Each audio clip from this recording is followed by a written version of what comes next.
Independence voters were evenly split on if changes should be made to the city charter. So the votes on 4 of the 5 questions, when you round to the nearest percentage, came out to 50-50 results. Fox 4's Dave DeMarco live with what passed, what didn't, and what happens now. Yeah, the only question that passed was question 1, and it passed by just 24 votes out of more than 17,000. And the ones that failed by around 100 votes. Independence's charter has been around a long time. So long ago, one of the men who wrote it is now 97.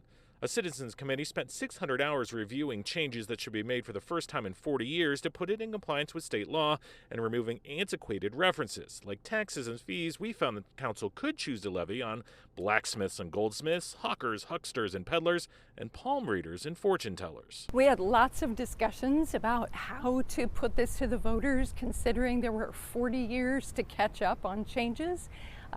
We could have done one question, but that didn't feel like people would get to see the changes. You could have put on 400 questions. That wouldn't have been practical either. They settled on 5 questions. A little less than 50.1% of voters approved changes that now allow the city to move records online. Currently, they have to be maintained in paper form, and all city communications have to be published in the newspaper. But several other groups of changes narrowly failed by less than 1%. Including disqualifying candidates who don't pay taxes or have unresolved municipal warrants, and requiring council meetings and records to be open as required by state law.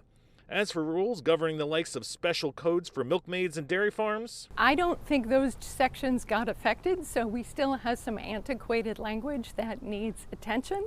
And I don't think anybody disagrees that the charter needs some love.